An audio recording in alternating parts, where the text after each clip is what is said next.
Hello everyone, welcome to विश्वास classes.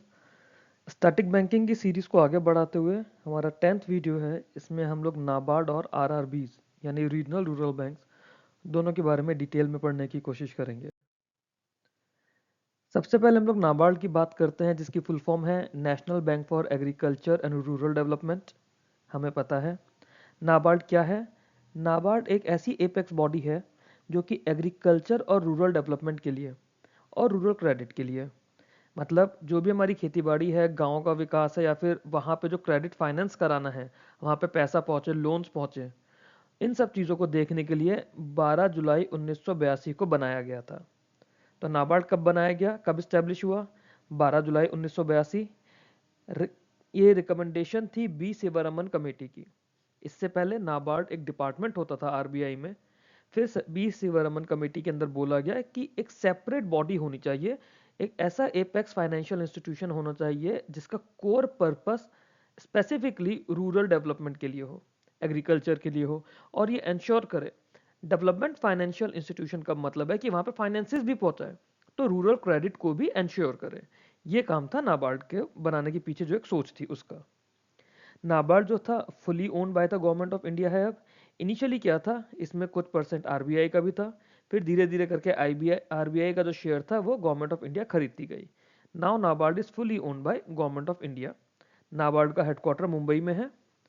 NABARD के chairman chairman का नाम मैं यहाँ पर नहीं बताऊंगा क्योंकि चेयरमैन चेंज होते रहते हैं टाइम टू टाइम। प्रेजेंट जो चेयरमैन है, अगर आप लोग ये वीडियो देख रहे हैं तो प्लीज़ मेरे को कमेंट में बताइए कि एज ऑन डेट चेयरमैन कौन है। आगे देखते हैं नाबार्ड कौन कौन से फंड्स ऑपरेट करता है। जो प्राइमरी फंड है नाबार्ड का सबसे इंपॉर्टेंट वो है RIDF, rural infrastructure development fund. Rural infrastructure development fund ये क्या करता है, ये स्टेट गवर्नमेंट्स के पास यहाँ से पैसा आता है। नाबार्ड स्टेट गवर्नमेंट को पैसा देगा रूरल इंफ्रास्ट्रक्चर के लिए, नाम ही है ना रूरल इंफ्रा। तो रूरल इंफ्रा क्या है, वहाँ पे रोड्स हैं, ब्रिजेस हैं, इरिगेशन है। जब पीएसएल टारगेट नहीं मीट हो पाते हैं, अगर कोई भी बैंक अपना पीएसएल का टारगेट नहीं मीट कर पाता तो वो आरआईडीएफ के अंदर शॉर्टफॉल अमाउंट कंट्रीब्यूट करता है। जब बैंक पीएसएल में अपना टारगेट पूरा नहीं कर पाते तब वो आरआईडीएफ के अंदर अपना शॉर्टफॉल कंट्रीब्यूट करते हैं। आरआईडीएफ होता है रूरल इंफ्रास्ट्रक्चर डेवलपमेंट फंड, जिसका काम होता है स्टेट गवर्नमेंट को फंड्स देना रोड्स, ब्रिजेस, इरिगेशन फैसिलिटीज के लिए। वेयर हाउस इंफ्रास्ट्रक्चर फंड होता है WIF. Warehouse infrastructure fund का क्या काम है, supports construction of warehouses, cold storage and logistic facilities to strengthen post harvest management. Question direct आएगा कि पोस्ट हार्वेस्ट मैनेजमेंट के लिए नाबार्ड कौन सा फंड मैनेज करता है, कौन सा फंड यूज करता है। So the answer is warehouse infrastructure fund. Micro irrigation fund, micro irrigation fund का क्या काम है, expand drip and sprinkler irrigation to improve water use efficiency. Water use efficiency improve करने के लिए कौन सा फंड यूज करता है नाबार्ड, या ड्रिप और स्प्रिंकलर इरिगेशन से रिलेटेड कौन सा फंड यूज होता है। ये डायरेक्ट आपके नाबार्ड ग्रेड ए की जीए में भी क्वेश्चन आ सकता है, और नाबार्ड ग्रेड ए के एआरडी के अंदर भी डायरेक्ट डायरेक्ट सवाल बन सकता है इस पे, और बनते हैं इस तरह के सवाल इन सारे एग्जाम्स में। इंटरव्यू में आपसे पूछा जा सकता है, नाबार्ड ग्रेड ए के इंटरव्यू के अंदर भी पूछा जा सकता है, आपसे आरआरबी के इंटरव्यू में भी पूछा जा सकता है कि नाबार्ड कौन कौन से फंड मैनेज करता है। नेक्स्ट फंड है long term irrigation fund. Long term irrigation fund का क्या काम होता है, जो लार्ज और मीडियम इरिगेशन फंड्स हैं, प्रधानमंत्री कृषि सिंचाई योजना पीएमकेएसवाई के अंदर जो लार्ज और मीडियम इरिगेशन फंड्स हैं उन्हें फंड करता है टू इंक्रीज इरिगेशन कवरेज। तो ये नाबार्ड के 4 मेजर फंड्स हैं, बाकी भी हम नेक्स्ट स्लाइड पे पढ़ेंगे। टोटल 7 मेन फंड्स होते हैं नाबार्ड के, जिसमें से 4 हमने पढ़े, आरआईडीएफ, डब्ल्यूआईएफ, एमआईएफ और एलटीआईएफ। नेक्स्ट फंड की तरफ चलते हैं। नेक्स्ट फंड है tribal development fund. Tribal development fund TDF. ये क्या होता है, जो ट्राइबल कम्युनिटीज होती हैं उनके लिए सस्टेनेबल लाइवलीहुड देने के लिए एक फंड होता है कि वहां पे डेवलपमेंट पहुंचे, उन लोगों को एक लाइवलीहुड मिले, उसके लिए नाबार्ड एक मैनेज करता है ट्राइबल डेवलपमेंट फंड। फिर एक आता है प्रोड्यूसर ऑर्गेनाइजेशन डेवलपमेंट फंड, पीओडीएफ। इसका क्या काम है, जो फार्मर प्रोड्यूसर ऑर्गेनाइजेशंस होती हैं एफपीओज, उनको फाइनेंशियल कैपेसिटी बिल्डिंग फंड देता है। ये ऐसा नहीं है कि नाबार्ड ने सीधे लेके पैसा दे दिया, नाबार्ड के ये फंड्स हैं जिनसे वो स्टेट गवर्नमेंट्स को या फिर बैंक्स को रीफाइनेंस फैसिलिटी देता है ताकि वो पैसा इन चीज़ों में पहुंचे। फॉर एग्जाम्पल अगर कोई बैंक है जो ट्रैवल डेवलपमेंट के लिए लोन दे रहा है डायरेक्टली स्टेट को या फिर वहाँ की किसी स्टेट एजेंसी को, तो वो नाबार्ड से उस पैसे को उधार ले सकते हैं क्योंकि नाबार्ड से वो पैसा उन्हें काफी कम रेट्स पर मिलेगा। National adaptation fund for climate change, national adaptation fund for climate change, it supports climate resilient agriculture and adaptation projects to reduce vulnerability to climate change. तो ये किस लिए है? जो क्लाइमेट चेंज की वजह से फसलों को नुकसान पहुंचता है वो नुकसान ना पहुंचे उसके लिए ऐसा एग्रीकल्चर प्रोड्यूसेस यूज करना, ऐसी एग्रीकल्चर टेक्नोलॉजीज यूज करना, इस तरह से अपने क्रॉप्स को अडेप्ट कर लेना कि क्लाइमेट के चेंज की वजह से उन्हें नुकसान ना पहुंचे। उसके लिए नाबार्ड फंड मैनेज करता है, national adaptation fund for climate change. तो ये 7 मेजर फंड्स हैं जो नाबार्ड के पास होते हैं। कौन कौन से हमने पढ़े? सबसे पहले हमने पढ़ा RIDF, rural infrastructure development fund. उसके बाद हमने पढ़ा WIF, warehouse infrastructure fund. फिर हमने पढ़ा MIF था micro irrigation fund. Micro irrigation fund किस लिए था? जो ड्रिप इरिगेशन के लिए, स्प्रिंकलर इरिगेशन के लिए, इनकी कवरेज को एक्सपेंड करने के लिए। वेयर हाउस इरिगेशन फंड हमारा किस लिए था? वेयर हाउस वाला था कि कोल्ड स्टोरेज बनाने के लिए, वेयर हाउसेज बनाने के लिए, लॉजिस्टिक फैसिलिटीज के लिए। RIDF किस लिए था? गांव गांव में सड़कें बनाने के लिए, ब्रिजेस बनाने के लिए, इरिगेशन बनाने के लिए, इरिगेशन प्रोजेक्ट्स के लिए। एक हमने LTIF पढ़ा था जो था लॉन्ग टर्म इरिगेशन फंड। इसका क्या काम था? जो हमारे लार्ज और मीडियम इरिगेशन प्रोजेक्ट्स होंगे स्टेट गवर्नमेंट के, मेनली कौन से के अंदर? प्रधानमंत्री कृषि सिंचाई योजना PMKSY के अंदर जो हमारे मेजर फंड्स हो, सॉरी लार्ज और मीडियम प्रोजेक्ट्स होंगे PMKSY के अंदर, उसके लिए हमारे पास ये LTIF था। इनके अलावा 3 फंड्स हमने ऊपर ये देखे। कौन कौन से थे आगे 3 फंड हमारे? Tribal development fund, producer organisation development fund और national adaptation fund for climate change. तो ये हमारे नाबार्ड के फंड्स थे। इसके बाद देखते हैं नाबार्ड किस तरह के क्रेडिट प्रोडक्ट्स देता है।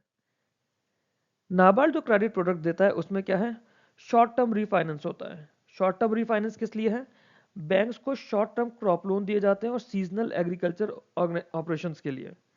मतलब बैंक्स तो लोन किसानों को देगा बट उसके लिए बैंक के पास कहीं से तो पैसा आएगा ना।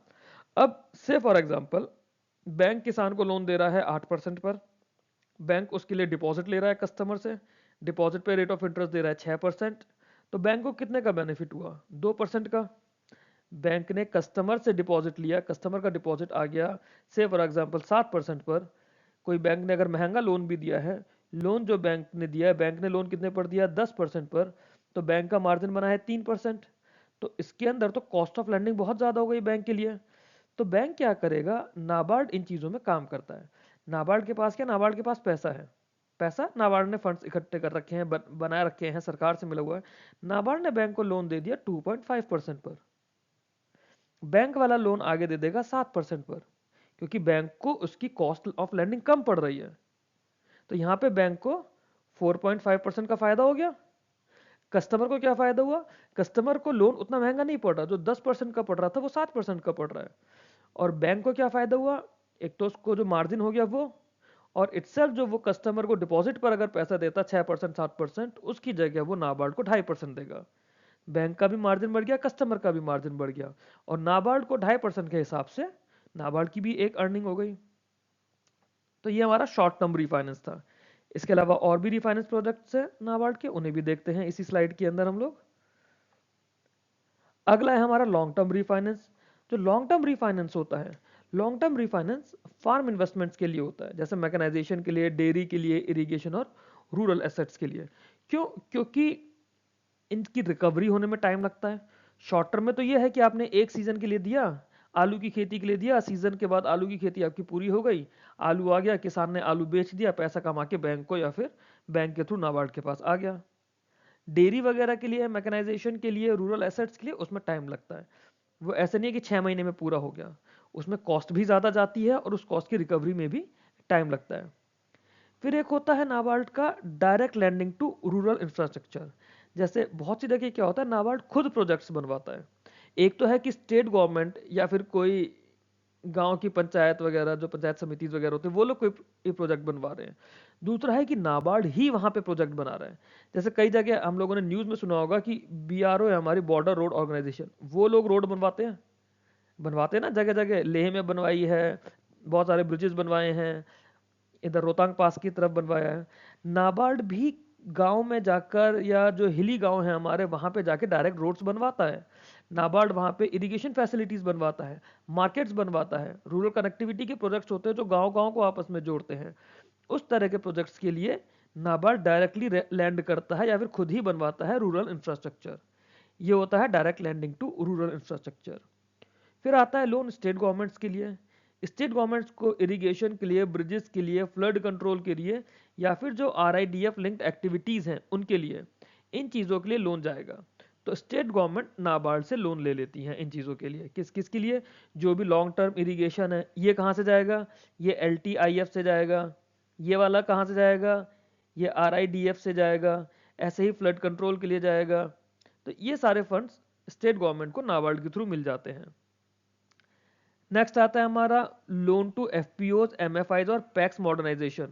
तो जो फार्मर प्रोड्यूसर ऑर्गेनाइजेशन है उन्हें एक वर्किंग कैपिटल तो चाहिए ना, उन्हें वर्किंग कैपिटल सपोर्ट देता है। जो माइक्रो फाइनेंस लैंडिंग है, माइक्रो फाइनेंस लैंडिंग कराता है। कंप्यूटराइजेशन या स्ट्रेंथनिंग है पैक्स की। पैक्स क्या होती हैं?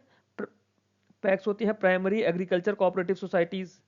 PACS primary agriculture cooperative societies, उनका कंप्यूटराइजेशन होना है, स्ट्रेंथनिंग होनी है, उन्हें मतलब टेक्नोलॉजिकली हमें एडवांस करना है। तो उनको भी फंड्स तो चाहिए चाहिए होंगे, क्योंकि वो तो छोटी छोटी होती हैं, बहुत ज़्यादा बड़ी फैसिलिटीज़ तो उनके पास होती नहीं है। तो उनको भी नाबार्ड फंड करता है। तो इस तरह से नाबार्ड की हमने ये क्रेडिट प्रोडक्ट देखे।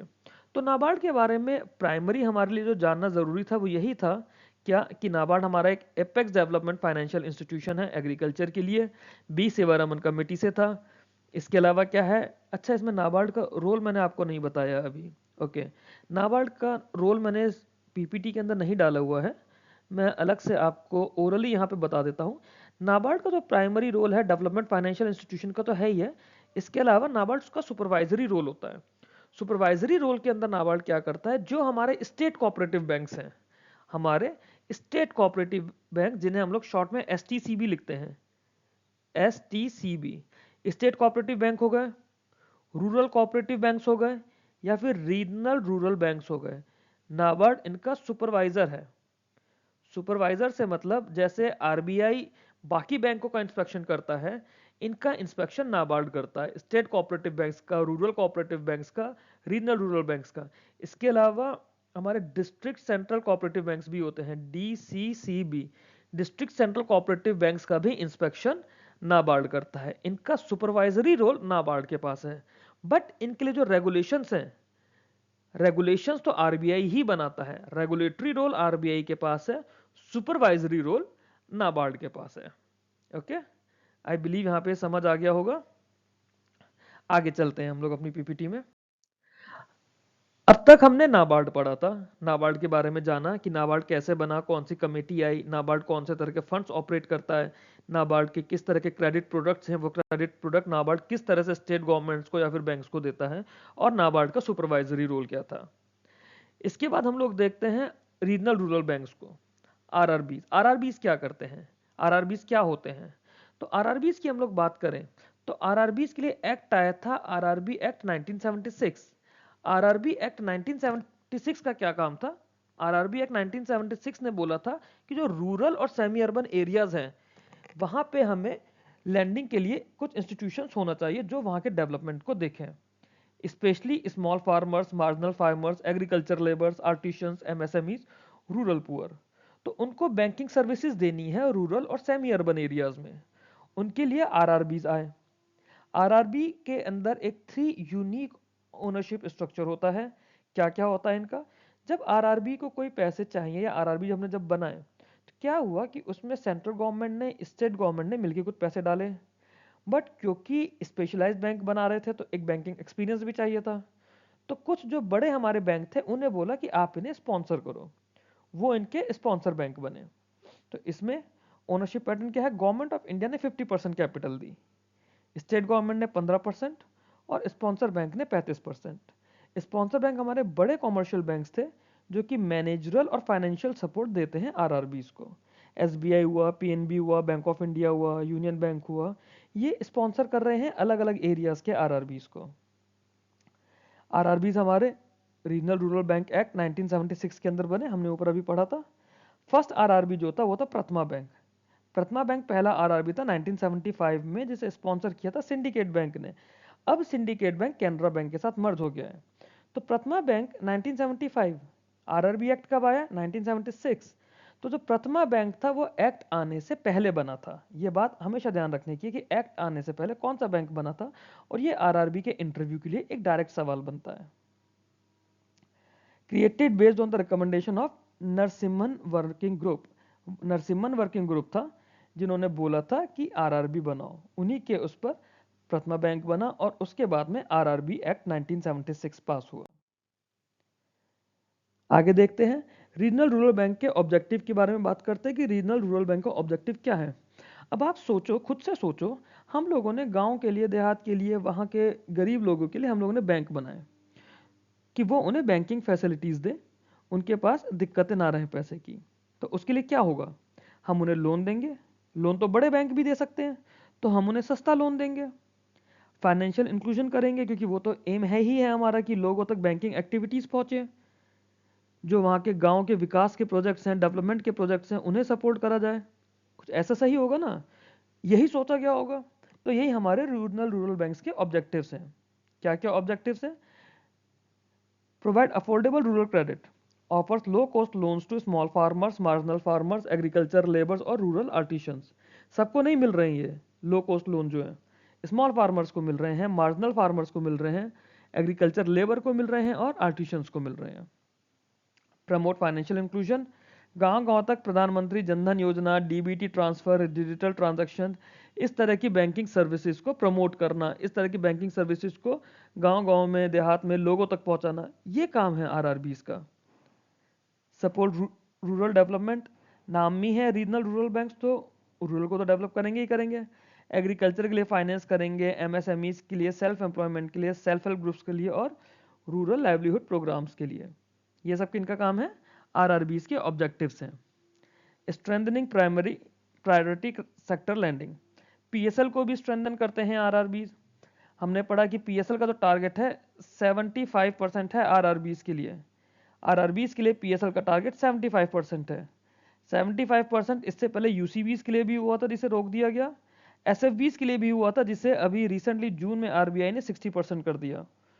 तो यूसीबीज, एसएफबीज, इनके लिए पीएसएल का टारगेट है 60%। आरआरबीज, इनके लिए पीएसएल का टारगेट है 75%। तो प्रायोरिटी सेक्टर लैंडिंग को भी स्ट्रेंथन करना आरआरबीज का ऑब्जेक्टिव है। अब की कैरेक्टरिस्टिक्स अगर पढ़े हम लोग रीजनल रूरल बैंक्स की, पहली चीज रीजनल से ही मतलब है। रीजनल, जब नाम में ही रीजनल आया हुआ है, ये स्पेसिफिक एरिया में ऑपरेट करते हैं। इन्हें इनका डिस्ट्रिक्ट नोटिफाई किया होता है। अब इनकी लिमिट पूरी एक स्पेसिफिक स्टेट तक की हो गई है, अदरवाइज इनका एक लिमिटेड एरिया था। एक ही स्टेट में मल्टीपल एरियाज में मल्टीपल आरआरबीज होते थे। बहुत सारी बैंकिंग सर्विसेज देते हैं, लगभग सभी। डिपॉजिट्स देंगे, लोन्स देंगे, रेमिटेंसेस देंगे, माइक्रो इंश्योरेंस देंगे, किसान क्रेडिट कार्ड बेस्ड क्रेडिट देंगे। तो ये सारे काम आरआरबीज करता है। आरबीआई के नॉर्म्स इन्हें फॉलो करने होते हैं। सीआरआर, एसएलआर, ये सभी लोग फॉलो करते हैं। Capital adequacy norms, priority sector rule, commercial banks की तरह। ऐसा इन्हें कोई डिस्काउंट नहीं मिलता किसी चीज में अलग से। स्पॉन्सर बैंक इन्हें सपोर्ट करता है, जहां से इन्हें managerial support, financial support, technology support, इनके जो भी स्पॉन्सर बैंक है उनके थ्रू मिलेगा इनको। और इन्हें नाबार्ड से रीफाइनेंस मिलता है, low cost refinance from NABARD for crop loans, MSME lending and other priority loans. तो रीफाइनेंस का बेनिफिट ये होता है कि cost of lending, cost of lending क्या? बैंक का जो उसमें इंटरेस्ट का मार्जिन है, जो बैंक को प्रॉफिटेबिलिटी हो रही है किसी लोन को देने में, और उस लोन के लिए जो पैसा आया उसकी कॉस्ट में, वो रीफाइनेंस के बेसिस पे बैंक को काफी सस्ता पड़ जाता है। फिर अगर हम इसमें आरआरबीज में देखें तो आरआरबीज का कंसोलिडेशन शुरू हुआ है। कंसोलिडेशन क्यों किया जा रहा है? सो दैट गवर्नमेंट को ऐसा लगता है कि अगर हम आरआरबीज को अमेलगमेट कर देंगे तो उनकी फाइनेंशियल स्ट्रेंथ बढ़ेगी। खूब सारे छोटे छोटे बैंक रखने से अच्छा है कि लिमिटेड बड़े बैंक्स होंगे। बड़े बैंक्स होंगे तो उनके फेलियर के चांसेस कम होते जाएंगे। 2005 में इंडिया में 196 आरआरबीज थे, जो कि एट प्रेजेंट 43 आरआरबीज में मर्ज हो गए हैं। हो सकता है डेटा में पिछले कुछ टाइम में और कुछ चेंज आया हो। अगर ये 43 के अलावा कोई और फिगर है तो आप लोग मेरे को कमेंट्स में प्लीज़ बताइएगा, और डेट के साथ बताइएगा कि किस डेट पे आप लोग कमेंट कर रहे हैं। गोल क्या था? Achieve economies of scale, reduce NPS, improve capital adequacy. Capital adequacy improve करने के लिए, एनपीएस इंप्रूव करने के लिए या इकोनॉमीज ऑफ स्केल के लिए हम लोगों ने आरआरबीज का अमलगमेशन करा या फिर उन्हें आपस में मर्ज करके बड़ी एंटिटीज बनाई हैं। अगर हम इनकी कैपिटल एडुकेसी नॉर्म्स की बात करें, क्योंकि कैपिटल एडुकेसी बेसल नॉर्म्स का एक सबसे इंपॉर्टेंट पैरामीटर्स में से एक होता है। कैपिटल एडुकेसी की बात करें तो आरआरबीज बेसल 3 नॉर्म्स फॉलो करते हैं।